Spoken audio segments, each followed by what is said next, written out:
ఈ వీడియోలో మనం భిన్నాల భాగాహారం గురించి తెలుసుకుందాం. భిన్నాల భాగాహారము అంటే భిన్నాన్ని మరొక భిన్నంతో భాగించటం అన్నమాట.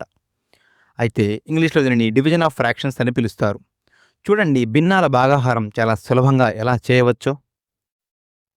8/3 ఇది ఒక భిన్నము డివైడ్ బై 1/3. ఇక్కడ మనం 8/3 అనే భిన్నాన్ని 1/3 అనే భిన్నంతో భాగించి ఫలితం ఎంత వస్తుందో చెప్పాలి. ఎలా చేస్తామో చూడండి. ముందుగా మనం సంఖ్యారేఖను ఇలా తీసుకుందాం. ఎందుకు తీసుకుంటున్నానో చూడండి. ఈ సంఖ్యారేఖ పైన మనం 0 నుంచి 3 వరకు 0, 1, 2, 3 ఇలా గుర్తించండి. ఎందుకు ఇలా చేస్తున్నాము అంటే 8/3ని మనం ఎలా చెప్పవచ్చు? 8 ఇంటూ 1/3 లేదా 8 1/3 కలిస్తే 8/3 అవుతుంది. అవునా? మరి 1/3 అంటే ఏమిటి? 1ని 3 వంతులు చేయాలి లేదా 3 భాగాలు చేయాలి. ఇలా 0కి 1కి మధ్యలో మనం ఇలా 2 గీతలు గీస్తే మొత్తంగా అది 3 సమభాగాలుగా విభజించబడుతుంది. అదేవిధంగా 1ని 2ని కూడా మనం 3 సమభాగాలుగా చేద్దాం. 2కి 3 మధ్య కూడా ఇలా 3 సమభాగాలు చేద్దాం. మీరు గమనించండి 0కి 1కి మధ్య 3 సమభాగాలు ఉన్నాయి కదా! ఇలా ఇది మొదటి సమభాగం. దీని విలువ 1/3. అలానే ఇది తరువాతది రెండవది, ఇది మూడవది, ఇది నాలుగవది, ఇది ఐదవది, ఇది ఆరవది, ఇది ఏడవది, ఇది చివరగా 8. అంటే 8 1/3 కాస్త 8/3 అవుతుంది. అయితే మనకు ఇచ్చిన సమస్య ఏమిటి? 8/3/1/3. 8/3/1/3 అంటే అర్థం ఏమిటి? 8/3లో 1/3 ఎన్ని ఉన్నాయి అని అర్థం. ఎన్ని ఉన్నాయండి? మీరు 8 1/3 తీసుకుంటే దీని విలువ 8/3 అయింది కదా! దీనిలో ఎన్ని 1/3 ఉన్నాయి? లెక్కించి చూసారు కదా! 8 ఉన్నాయి. అవునా? కాబట్టి 8/3 డివైడ్ బై 1/3 అంటే ఫలితం ఏమవుతుంది? 8 అవుతుంది. మరొక రకంగా చెప్పాలి అంటే 8/3లో 1/3 8 ఉన్నాయి అని అర్థం. దీనిని మనం చిత్ర రూపంలో తెలుసుకున్నాం కదా! అదేవిధంగా గణిత రూపంలో కూడా సులభంగా ఎలా తెలుసుకోవచ్చో చూడండి.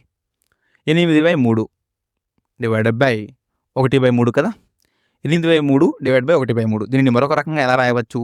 8/3 ఇంటూ 3 రాసుకోవచ్చు. అవునా? ఎందుకని? డివైడ్ బై కాస్త పైకొస్తే 3/1 అవుతుంది. లేదా ఇలా రాయవచ్చా? 3/1గా ఇలా రాయవచ్చు. ఎందుకంటే మనం డివైడ్ బైని తీసేసి ఎప్పుడైతే గుణకారం చేస్తామో ఆ భిన్నం వ్యుత్క్రమం అవుతుంది. అంటే లవం హారం అవుతుంది, హారం లవం అవుతుంది. కాబట్టి ఇక్కడ 8/3 ఇంటూ 3/1 అవుతుంది. తద్వారా ఏమవుతుంది ఫలితం? 8 ఇంటూ 3 24/3 అంటే లేదా 3 మనం కొట్టివేసినట్లయితే ఫలితం ఏం మిగులుతుందండి? 8. ఇలా 8/3/3 ఇంటూ 1 మీరు 3ని కొట్టివేస్తే చివరగా ఫలితం ఏం మిగులుతుంది? 8 మిగులుతుంది. కాబట్టి 8/3 డివైడ్ విత్ 1/3 అంటే ఫలితం ఏమవుతుంది? 8 అవుతుంది. అలా కాకుండా మరొక ఉదాహరణ చూద్దాం.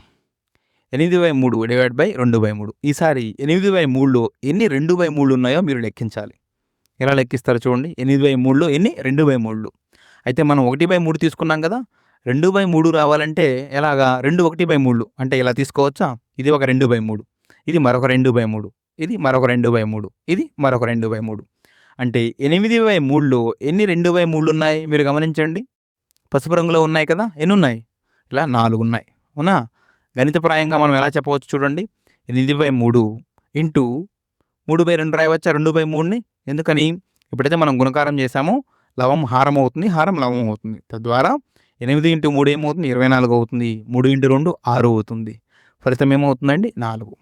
అంటే 8/3లో ఎన్ని 2/3 ఉన్నాయండి? 4 2/3 ఉన్నాయి. అవునా?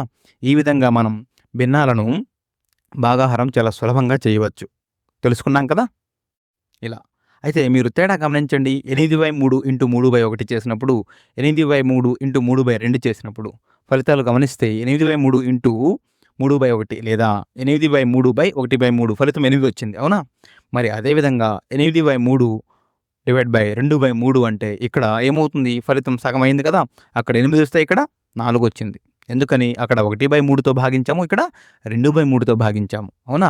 హారము 2 రెట్లు అయింది కాబట్టి మొత్తం విలువ 2 రెట్లు తగ్గింది. అందుకే ముందు 8 తర్వాత 4 వచ్చాయి. ఇలా. చూసారు కదా! అక్కడ 1 ఉంది, ఇక్కడ 2 ఉంది. ఈ వీడియోలో మనం ఏం నేర్చుకున్నాం? భిన్నాల భాగాహారం ఎలా ఉంటుందో మనం ఈ వీడియోలో నేర్చుకున్నాం.